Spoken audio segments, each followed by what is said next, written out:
નમસ્કાર, હું છું ગોપી ગાંગર. આપ જોઈ રહ્યા છો નિર્ભય ન્યૂઝ.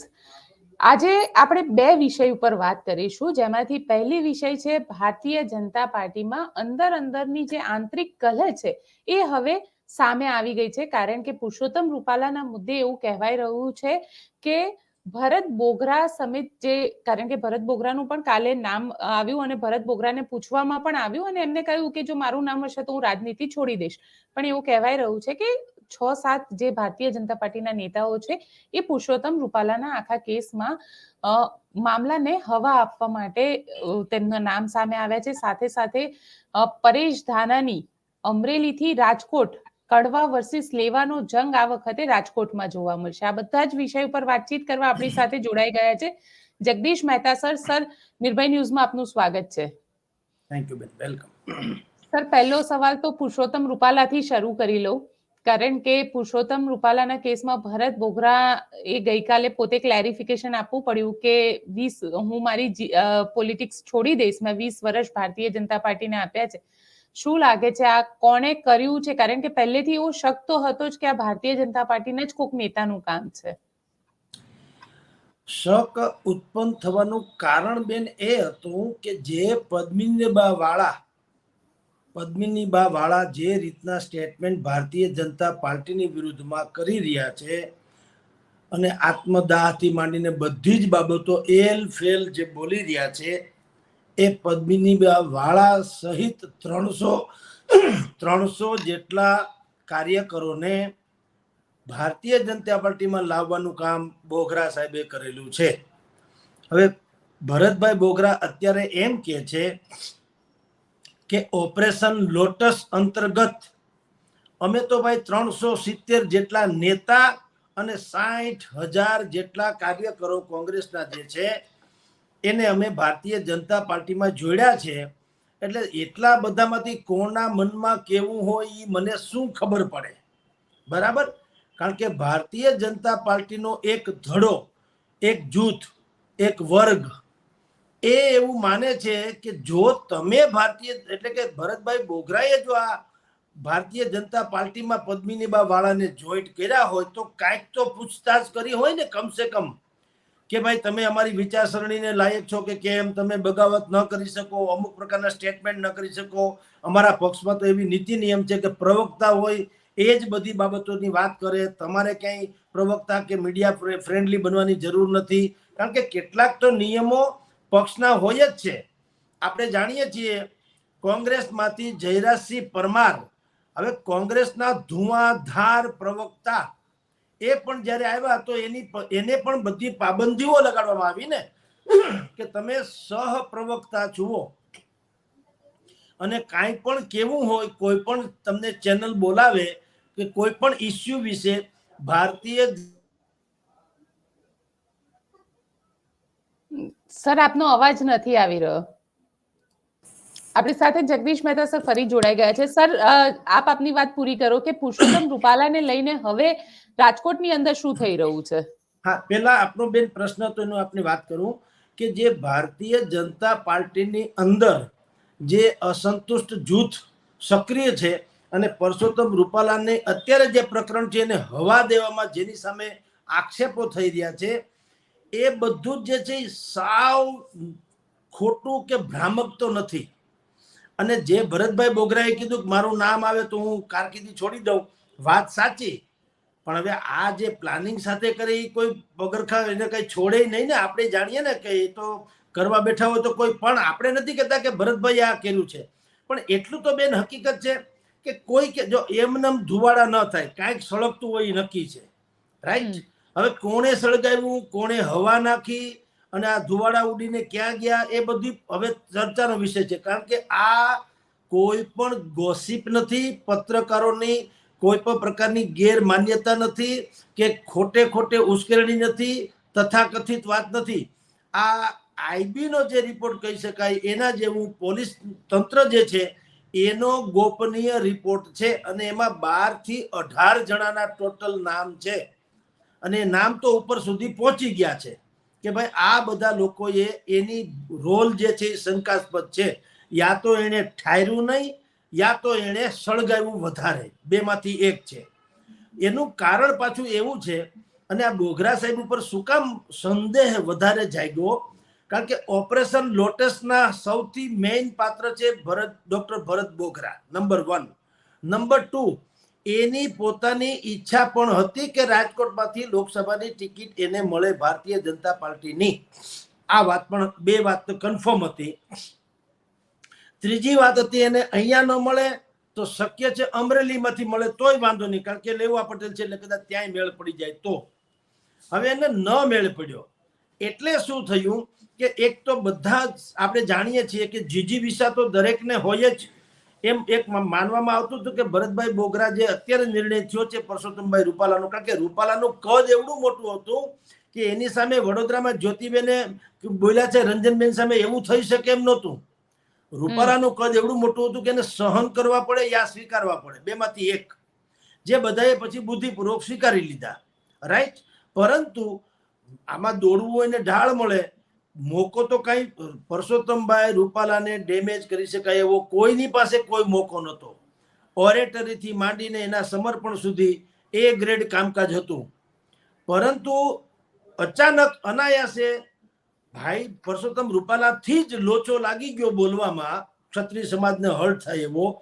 એમાં બધાએ જૂની દાજ કાઢી હોય એવો ગુપ્તચર રિપોર્ટ છે સરકારી તંત્રનો. આમાં પત્રકારોનું કે એવી કોઈ યલો જર્નલિઝમ કે ફલાણું કુછ નહીં, કોઈને રસોઈ ન હોય એ ટાઈપનું ગોસિપ કરવામાં.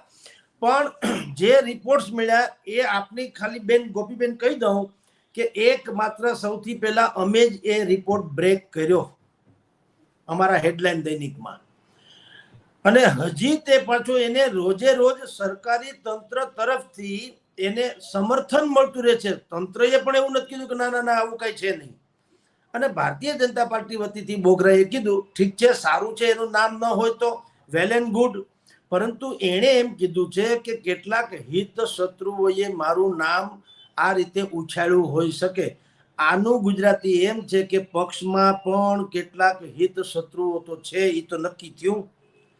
અને એ હિત શત્રુને જ આપણે અસંતુષ્ટ કહીએ છીએ, એને જ આપણે કહીએ છીએ કે ઘરના ઘાતકી, એને જ આપણે કહીએ છીએ કે આ જ પેપર લીક કરનારા છે, જેને કારણે આ બધું થયું હોય.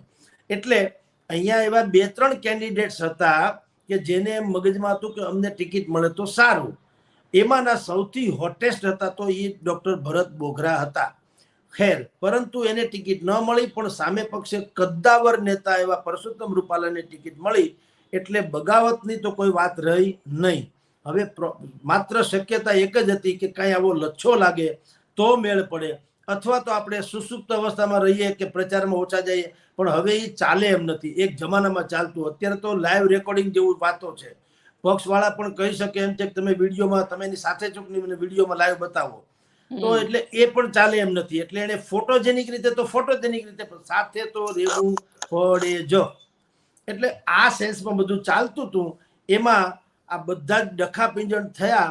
એમાં ધારો તો ભારતીય જનતા પાર્ટી 100% આ બળવો સમાવી શકે. પહેલામાં પહેલી વાત તો બેન આપને કહું, શંકા શું કામ જાગી તે, જે રૂખી સમાજના કાર્યક્રમમાં પરસોત્તમભાઈ રૂપાલાની જીભ લપસી પડી, એનો એડિટેડ વિડીયો એટલો જ એ કોણે અને શું કામ બહાર પાડ્યો, પ્રશ્ન એ છે જેનો હજી જવાબ સત્તાવાર રીતે જાહેર નથી થયો. એ એડિટેડ એટલો જ વિડીયો, બાકી તો આખું ઘણું બધું બોલ્યા હતા, પણ એ પોર્શન જેને કારણે આને ડેમેજ થઈ શકે એ વિડીયો એટલો જ એડિટ કરીને કોણે વાયરલ કર્યો. હવે આ તો જાણી શકાય એવી વાત તો છે જ.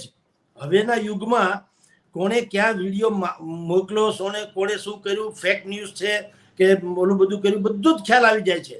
પણ એ બુદ્ધિપૂર્વક નામ બહાર પાડવામાં આવ્યું નથી. એ એટલા માટે નામ બહાર પાડવામાં નથી આવ્યું કે બહાર પડે તો પછી આ કોઠી ધુવો તો કાદવ જ બહાર નીકળે એમ છે. અને એ એવો કાદવ નીકળે કે એમાં કમળ ખીલે નહીં, મુરઝાઈ જાય. એટલે આ લોકોએ એમ કીધું કે ન બોલ્યામાં 9 ગુણ. અત્યારે કાંઈ કર્યા જેવું નથી. બુદ્ધિપૂર્વક સહન કરી જાઓ. જે કોઈ લોકો છે એના પીછે પછી તંત્રને કામે લગાડ્યું, જેને આપણે IB કહીએ છીએ, એ IB કામે લાગ્યું ને એણે જે કાંઈ રિપોર્ટ્સ કર્યા એમાં કીધું કે કેવળ એક બે જણા નહીં, પેલા એક બે જણા નામ આવ્યું હતું, માજી MP ને ફલાણા આ કરીને, પછી એની સંખ્યા વધીને 6 થઈ, પછી 12 થઈને અત્યારે 18 પહોંચી છે. કે આ બધાનો ઓછા વધતા અંશે પણ આ રૂપાલા પ્રકરણને સળગાવવામાં હાથ છે. આ વાત ત્યાં પહોંચી ગઈ છે. હવે એનું મેં કીધું ચુનાવ પછી, ચૂંટણી પછી જ એની સર્જરી કરવામાં આવશે. એટલે અત્યારે જે કાંઈ છે તે બોગરા સાહેબે પ્રેસ કોન્ફરન્સ કરીને કીધું, એ પણ રણનીતિનો એક ભાગ હોઈ શકે કે પક્ષ એમ કે તમે એક પ્રકારે આ પ્રકારે કોન્ફરન્સ કરીને કહી દો, જેથી કરીને એક તો સંદેહ જે છે એ ઓછો થાય કે તમને કંઈક મોનાફાઇડ ઇન્ટરેસ્ટ છે, નંબર 1. નંબર 2, તમે જ્યારે આટલી મોટી વાત કરતા હો કે તો હું રાજનીતિ છોડી દઉં, તો તમારી વાતને લોકો ભરોસાથી સાંભળે પણ ખરા.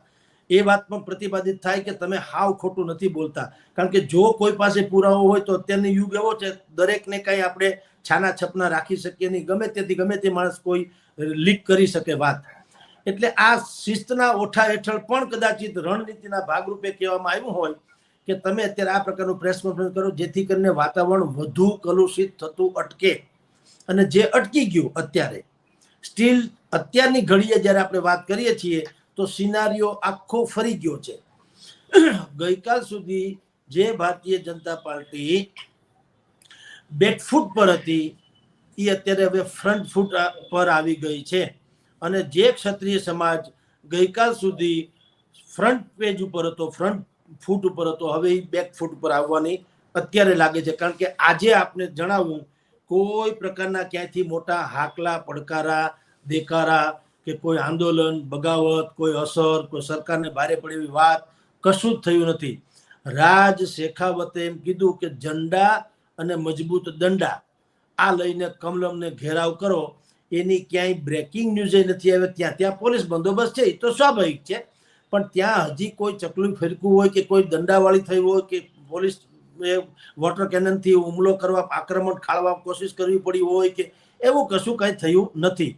અને રાજ શેખાવતજી હવે એના જે યુનિફોર્મમાં આવતા હતા, કહેવાય છે કે અહીંયા કાર્યક્રમ માટે આવતા હતા. બેન, આ પણ એક પ્રકારની ભ્રામક પરિસ્થિતિ છે, જસ ખાટવાની વૃત્તિ છે. તમે જે યુનિફોર્મમાં સામાન્ય રીતે લોકો તમને 1 લાખ લોકોની હાજરીમાં તમને જે જોઈ શકે કે આ ભાઈ શેખાવત છે, કે અમિતાભ બચ્ચન છે, કે મોરારી બાપુ છે, એવા જ યુનિફોર્મમાં તમે આવો તો કોઈ તમને આત્મદાહ કરવા દે ખરા? તંત્ર કઈ મૂર્ખ છે? તમે આત્મદાહની કોશિશ કરો તો પણ ભારે પડે એવી સ્થિતિ તો સરકારને ખબર જ છે. કરણી સેનાની ક્યાં ક્યાં શું કેટલા રાજ્યમાં કેવી ઉપજણ છે એ સ્વાભાવિક જ એને ખબર હોય. જો તમે ખરા અર્થમાં ક્ષત્રિય સમાજની સાથે હો અને તમે ખરા અર્થમાં ઝંડા અને મજબૂત દંડા સાથે ક્ષત્રિય સમાજને કમલમને ઘેરાવવાની વાત કરવાના હો, તો તમારે છત્રપતિ શિવાજીની જેમ ગેરીલા યુદ્ધ પદ્ધતિ અપનાવી તમારે કોઈ પણ પ્રકારે એક એવા પરિવેશમાં, એટલે કે તમારે વેશ પલટો કરીને કમલમમાં તો ઘૂસી જ જવું જોઈએ કમસે કમ. પછી કેવું જોઈએ હાય હાય કે હું આમાં મેં મહેનત કરી. તમને ખુદને દંડા પડે કે તમને પોલીસ અટકાયત કરે, ધરપકડ કરે, જે થાય તે, પણ તો તમે ક્ષત્રિય સમાજની સાથે છો એવું લાગે. આ તો હું તમને હુસ્યો કરું, તમારું જે થવું થાય. મને તો એરપોર્ટ ઉપરથી પોલીસે બુદ્ધિપૂર્વક પકડી લીધા અને મને અટકાયત કરીને લઈ ગયા ક્યાં? પોલીસ થાણે. ત્યાં સ્વાભાવિક રીતે કઈ મારવા કૂટવાના તો છે નહીં. ત્યાં ખુરશીએ બેસાડે, ચા પાણી પાય, જે કાંઈ હોય તે. અને ભાઈ જે છે કરણી સેનાના વડા, એને પ્રેસમાં બધું જ મોબાઈલથી કહી દીધું બુદ્ધિપૂર્વક, હું આત્મદાહ કરી. ભલા માણા કઈ જેવી તેવી મસ્કરી કહેવાય? કરણી સેનાના અધ્યક્ષ આત્મદાહ કરે એરપોર્ટ ઉપર એર કન્ડિશનમાં બેઠા બેઠા? આત્મદાહની પ્રક્રિયા કોઈ ન હોય?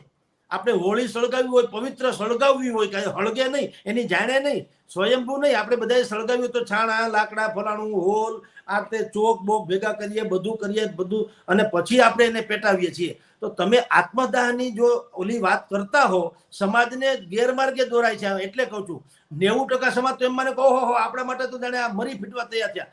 તમારી પાસે બાકસે નથી, પેટ્રોલ નથી, તમારી પાસે અહીંયા કમલમમાં ઘૂસવાની કોઈ તૈયારી નથી.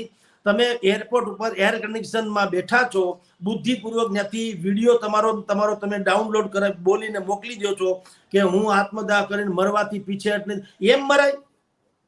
હું જ તમને કહું, લ્યો, ભારત ને પાકિસ્તાનની સામે જો કાંઈ પણ યુદ્ધ થાય તો મારી જાન કુરબાન છે, આમ છે, અહીં બેઠા બેઠા થાય. મારે સરહદ ઉપર તો ગમે એમ કરીને પહોંચવું જોઈએ ને, તો મારી વાત વ્યાજબી ઠરે, પછી ભલે હું પણ લાગુ. સર, રાજ શેખાવત અમદાવાદ આવ્યા હતા એરપોર્ટ ઉપરથી, એ કમલમ જવાના હતા અને એ પહેલા ભાઈ, પોલીસે એમને ડિટેન કરી લીધા. હવે એમની પાઘડીનો પણ મુદ્દો બન્યો છે, કારણ કે પોલીસની હાથથી એ પાઘડી જે છે એને પાડી દેવામાં આવી. હવે એ મુદ્દો જે છે એ ક્ષત્રિય સેના, કેમ કે પાઘડીને આન બાન શાન ગણે છે લોકો. હવે અહીંયા કરણસિંહ ચાવડા કરીને જે છે એમને સ્ટેટમેન્ટ આપ્યું છે કે પાઘડી અમારી આન બાન શાન છે, એના માટે હવે અમે લડાઈ કરીશું. કરો તો આ બધું પૂરું ન કરો, હવે પાઘડી બાજુ. સાહેબ, એમાં કોઈ માને એમને. જો ક્ષત્રિય સમાજની સંકલન સમિતિએ કીધું છે કે રાજ શેખાવત હોય કે શેરસિંહ રાણા હોય કે યુવરાજસિંહ ભાઈ હોય કે બીજા કોઈ પણ હોય, અમારે એના કોઈ પણ પ્રકારના એલાન સાથે લેવા દેવા નથી. અને એને જે હવે પાઘડીનું ઉપાડ્યું છે, ખેર પાઘડી પડી ગઈ, માન સન્માનનું પ્રતીક છે, 100% સાચી વાત છે, એમાં કોઈ શંકા નથી.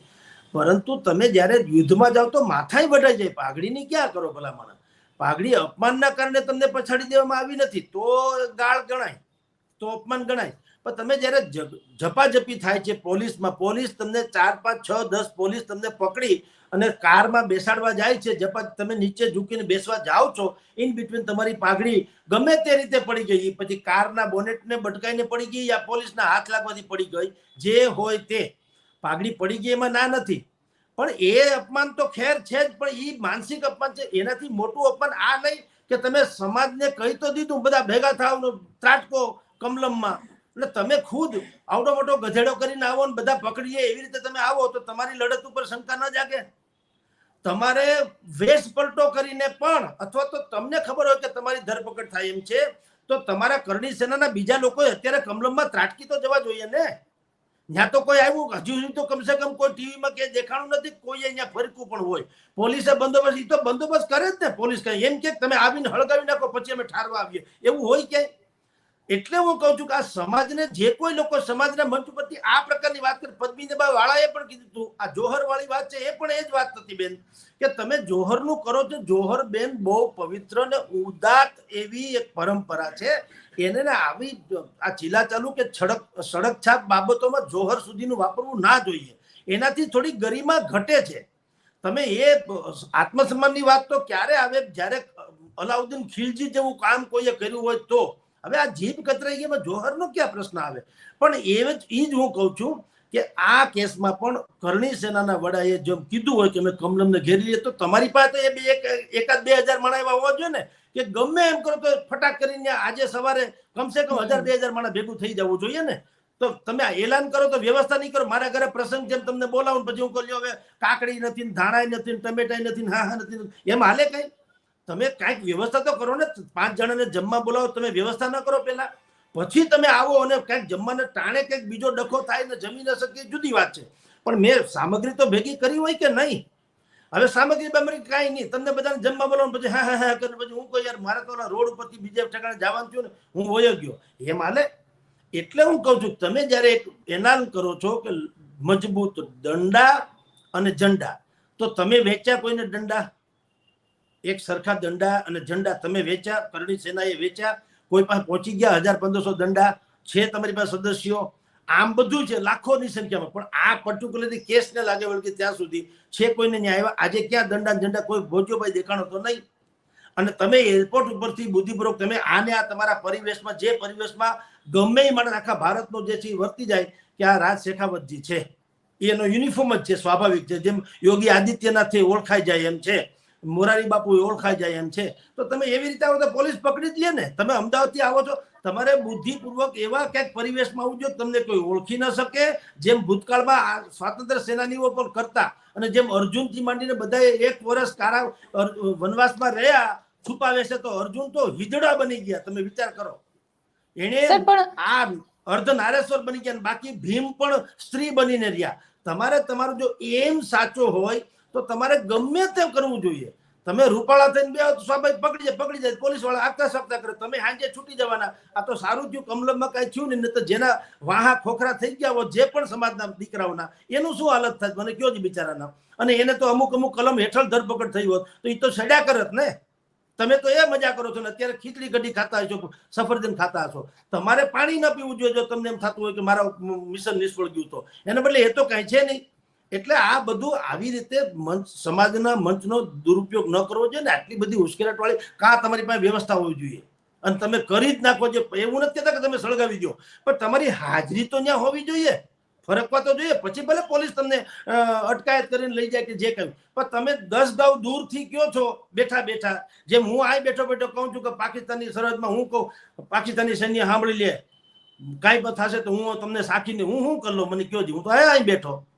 એટલે આ બધી જરાક વધારે પડતી વાત છે. સમાજે સમજવું જોઈએ કે આવી જે લોકો શેખી કરે એને કેવું જોઈએ સોરી ભાઈ એમ ના હાલે. તમારી વ્યવસ્થા હોય તો કયો. આ તો આપણે કાઠિયાવાડમાં કે પારકા જતી કરવા જેવી વાત છે. તમારું જે થવું થાય, હું મોજ કરું. અને પાછા નેતા તો એ જ ગણાય, ટિકિટ પાછી એને મળશે, મળે તો પણ ટિકિટ એને મળે પાછી. આ માર ખાનારાને તો કઈ મળતું નથી, જામીને નથી મળતા, ટિકિટની ક્યાં કરો. એટલે આવી બધી બાબતોનો કોઈ અર્થ નથી. આ થઈ ગઈ પહેલા પ્રકરણની વાત કે અત્યારે બધું ડખે ચડેલું છે એ આ પ્રકારે છે બેન. પણ સર એમાં જ એક સવાલ આપને પૂછી લઉં કે હવે ભારતીય જનતા પાર્ટીનો જે અંતઃકલહ છે એ તો સામે આવી ગયો છે. તમને શું લાગે છે એ અંતઃકલહની વચ્ચે આ આંદોલનને ભારતીય જનતા પાર્ટી રોકી શકશે ખરી? કારણ કે અત્યાર સુધી તો એવું લાગી રહ્યું છે કે નામ આવ્યા છે, ભારતીય જનતા પાર્ટીએ કહી દીધું કે અમુક નેતાના નામ આવી ગયા છે, મતલબ એક ડરની રાજનીતિ પણ આને કહી શકાય કે પછી એ ખરેખર નામ આવ્યા છે અને આની અંદર કોઈ એક્શન નથી કરી શકતી. જુઓ, રણનીતિનો આ પણ એક ભાગ હોઈ શકે. આઈબી છે એ મારું તમારું છે ને સરકારી તંત્ર છે. હવે એટલી તો હકીકત છે કે આને જે કમસે કમ હવા આપવામાં આવી છે એમાં તો આપણા લોકોનો હાથ હોય એવું તો માને છે. નહીતર આ એ જ પક્ષ છે ભલભલાને ગમે તે રીતે પણ એ અત્યારે ડામી શકે. એ ડામી નથી શક્યા એનો અર્થ એમ છે કે તમારી પાસે જે ક્ષમતા છે એનો તમે સદુપયોગ પૂર્ણપણે કર્યો નથી, તો જ દબાણું નથી. વિપક્ષ કઈ એટલો બધો તાકાતવાળો નથી થઈ ગયો કે ભાજપ હવે હાવ બેકફૂટ ઉપર આવી જાય. એટલે એ તો નક્કી છે. એટલે જેમ આપણે પણ કહીએ છીએ સૂત્રો દ્વારા મળ્યું છે વિગત કે ફલાણું કે ઢીકણું, એમ જેમ એક ગેઇન કરીએ છીએ કે દેખતે હૈ ક્યા હોતા હૈ. કદાચ એવી રીતે ભારતીય જનતા પાર્ટીએ કીધું કે અમારી પાસે 10-12 નામ આવી ગયા. હવે 10-12 નામ આવી ગયા એમ કીધું એટલે તમે જુઓ અમારી સાથે પણ કેટલાક લોકોએ એવા જ લોકોએ ફોન કર્યો જેને એમ છે કે કદાચ અમારું નામ તો નથી ને એમ. તમારી જાણ કરતા ટ્રેનમાં જો તમે ટ્રેનમાં ખુદાબખ્શ તરીકે બેઠા હોય, તમારી પાસે ટિકિટ ના હોય અને લખી રાખજો ટીસી આવે ને એટલે સૌથી પહેલા જેની પાસે ટિકિટ નથી ની સામેથી ઉભો થઈને મંડે ઝઘડવા કે ભાઈ મારી પાસે ટિકિટ નથી, હું તો ઘરે ભૂલી ગયો છું, એટલે અમે કઈ ખુદાબખ્શ નથી, અમે કઈ ટિકિટ વગરના માણસ નથી, અમારે આમ થઈ ગયું ને ફલાણું ને. ઓલો ટીસી કે મને ક્યાં ખબર છે કે તારી પાસે ટિકિટ નથી. તમે સામેથી આવ્યા અને જેની પાસે છે એને તો કોઈ પ્રશ્ન નથી, ટીસી આવે કે ગમે આવે ક્યાં ફરક પડતા હે. એ તો નિરાતે કા છાપું વાંચે કઈ હુઈ ગયા હોય, ઉઠાડે ત્યારે કે ભાઈ આલ્યો આ ટિકિટ, કારણ કે એની પાસે છે. તો કોણ અમને પૂછે છે? કા બીજા કોઈએ ન પૂછ્યું? રાજકોટમાં બધાને ઓળખીએ છીએ ભારતીય જનતા પાર્ટીને. અમુક લોકોએ કેમ પૂછ્યું કે આમાં અમારું નામ તો નથી ને એમ? એ શું કામ? જો ન જ હોય તો એને કેવું જોઈએ, કોઈ ફરક નહીં, અલબત્ત આવશે ત્યારે. મને કોઈક એમ કે ધારો કે ગોપીબેન અત્યારે કે દિલ્હીના શીખ રમખાણોમાં કે ઇન્દિરા ગાંધીની હત્યામાં તમારો હાથ છે દાખલા તરીકે. હવે મેં દિલ્હી જોયું નથી તો મારે ડરવાનો કે ગભરાવાનો કે ખુલાસો કરવાની ક્યાં વાત જ આવે છે? કે દિલ્હી જ નથી જોયું ભાઈ, ક્યાં સવાલ છે? તંત્ર મને બોલાવો, તમે કયો ને હું આવું દુનિયાની કોઈ પણ અદાલતમાં, કે એ તો દિલ્હી જ જોયું નથી. બધું રાઇટ્સ ને આ તેની તો પછીની ઘટના છે. એમ સંપૂર્ણપણે નિર્દોષ તમે જો હો તો તમે આઈબી નો રિપોર્ટ હોય કે પત્રકારનું બ્લાસ્ટિંગ કરે કે કોઈ પણ સ્ટિંગ ઓપરેશન કરે, તમને શું ફેર પડે જ્યારે કે તમે નિર્દોષ છો?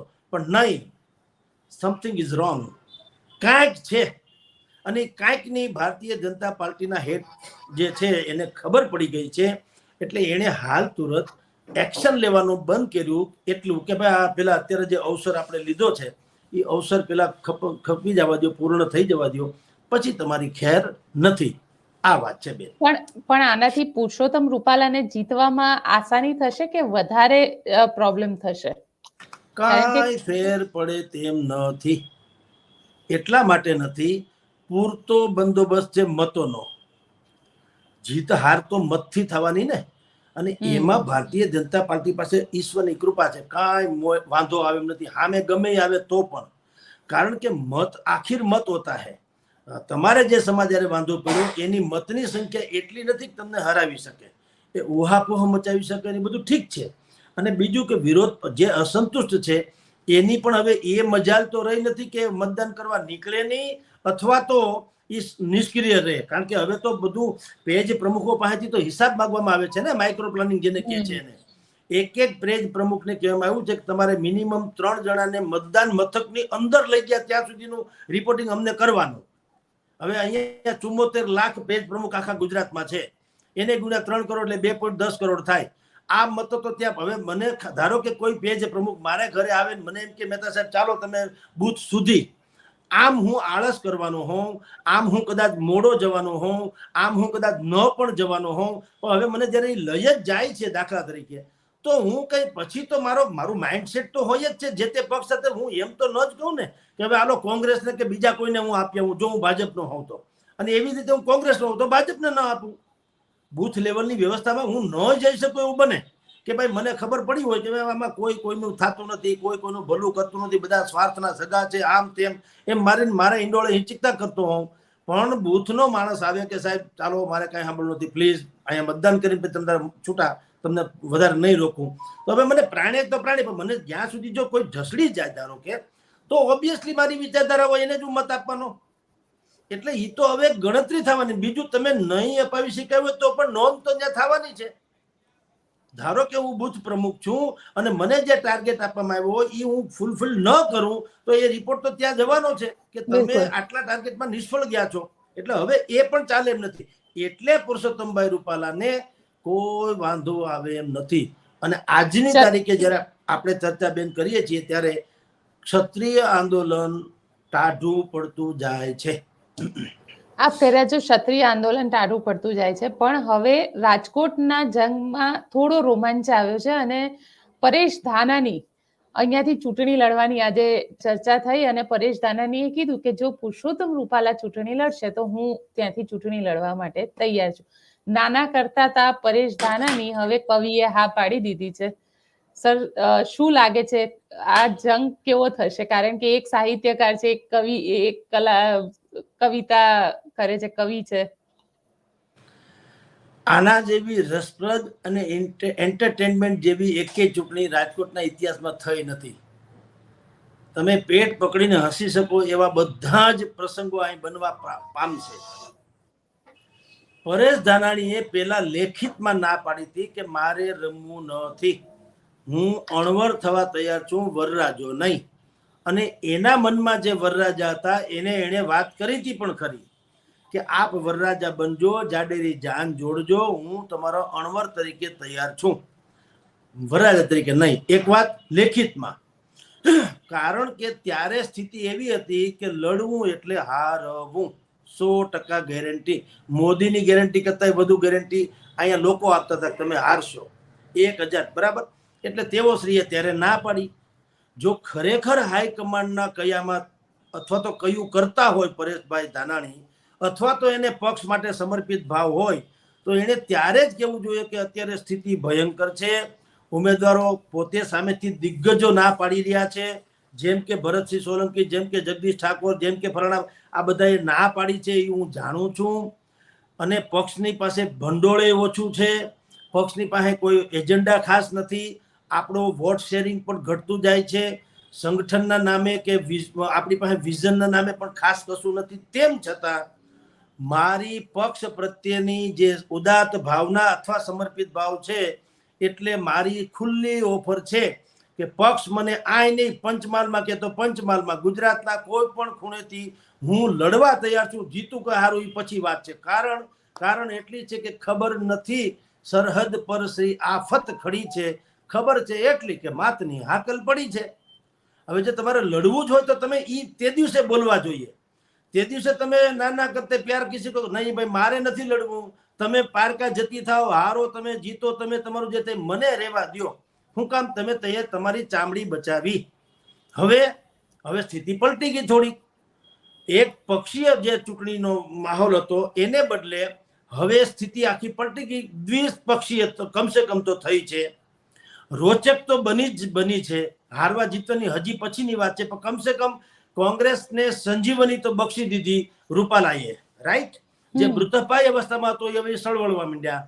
હવે એને જો સારું ટોનિક મળી જાય કે એ વેન્ટિલેટર ઉપર છે એને સારું પ્રાણવાયુ મળી જાય તો કદાચ જીવતું થાય, ને જીવતું થાય તો બળુકું થાય, બધી શક્યતા છે.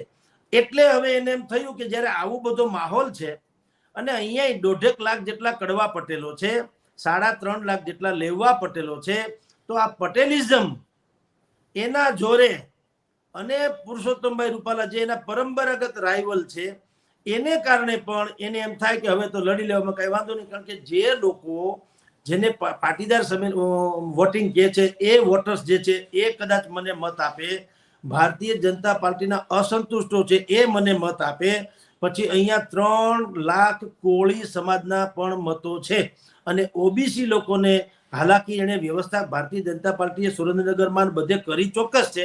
પણ આમાં દુનિયામાં એવું છે, સંતુષ્ટ થનારા કરતા અસંતુષ્ટ થનારા વધુ હોય. કારણ કે કોઈને કેપ્ટન કોઈ એકને જ બનાવી શકાય એમ છે, બાકી બધા એ ટીમ બનવું પડે.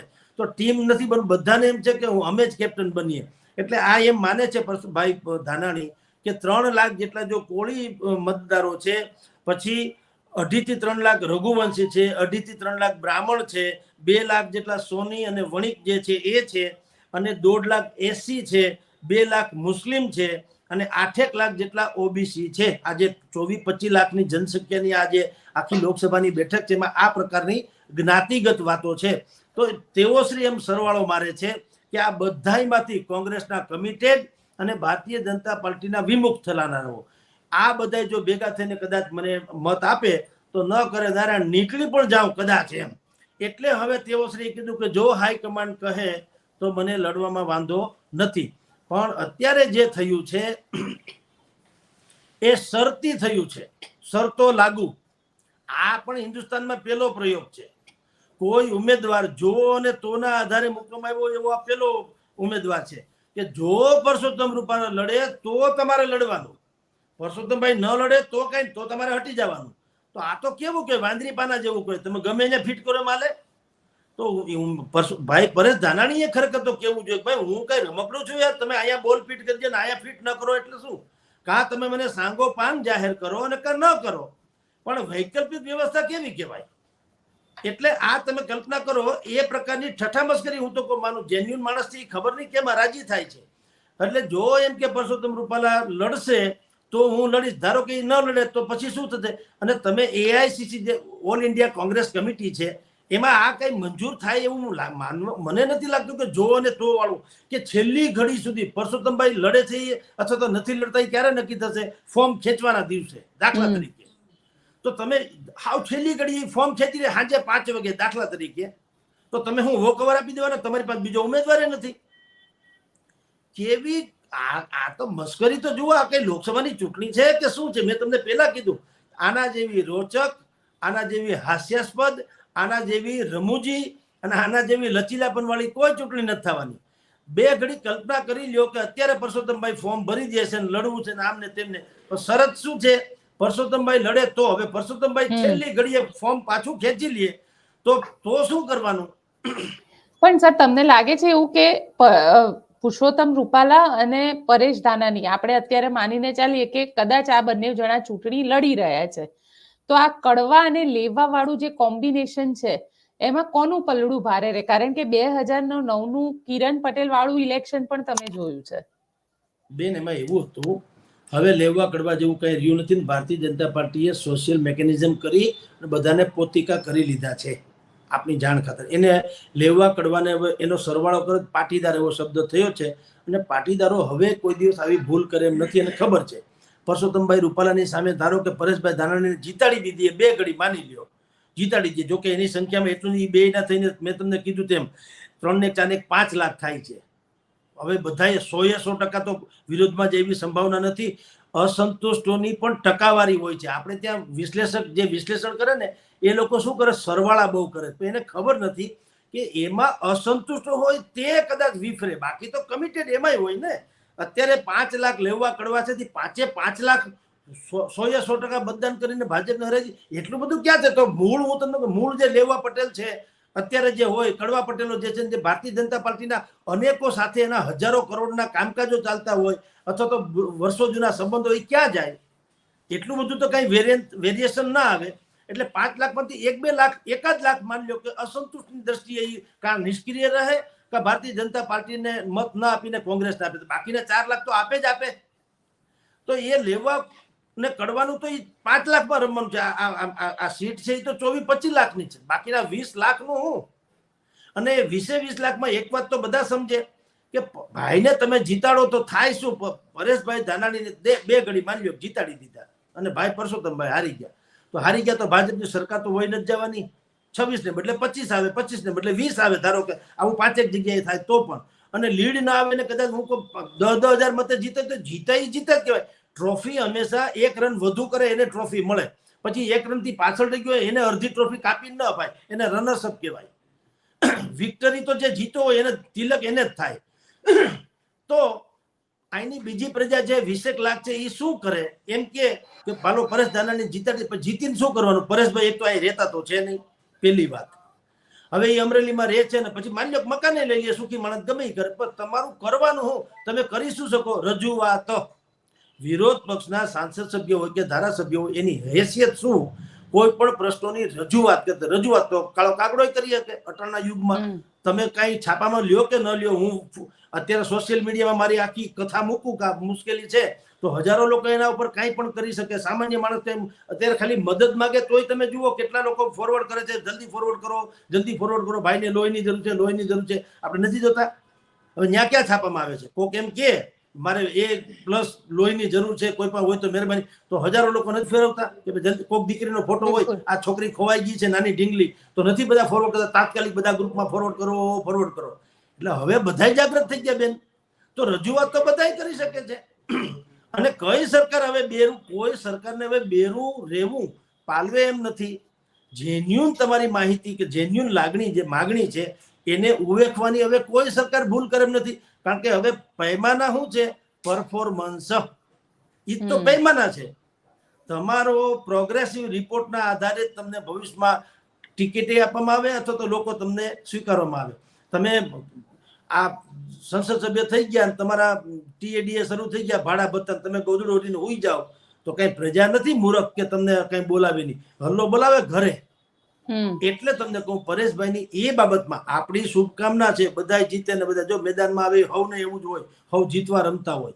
એટલે આમાં આપણી વૈયક્તિક રીતે કોઈ વાત નથી, પણ જે એનાલિસિસનું ગુજરાતી શું છે, જે તથ્યો છે એને સામે મૂકવા. તો તથ્યો આ છે કે સમાજ સમજણો છે અને કોઈ પણ વ્યક્તિ આવી રીતે પોતાનો મત વેડફવા કરતા તો ન દે વધુ સારું. એટલે એવું ઓછું થાય, સંભાવના જીતવાની ઓછી છે. એટલે પરસોત્તમભાઈને આપે કીધું એમ શું મુશ્કેલી પડે, કાંઈ મુશ્કેલી. આ ચૂંટણી મેં કીધું રોચક બને ખાલી બસ. ચૂંટણી રોચક બને અને જોવાનું પણ દિલચસ્પ થશે કે શું થશે. પરેશ ધાનાણી ત્યાંથી લડશે કે નહીં લડે એ પણ જોઈશું. સર, આજે આપ અમારી સાથે જોડાયા તેના માટે આપનો ખૂબ ખૂબ આભાર. નમસ્કાર બેન, thank you. Thank you sir. તો આપને અમારો રિપોર્ટ કેવો લાગે કોમેન્ટ બોક્સમાં ચોક્કસથી જણાવજો. અમારી ચેનલ નિર્ભય ન્યૂઝને લાઇક, શેર અને સબસ્ક્રાઇબ કરવાનું ભૂલશો નહીં. આભાર.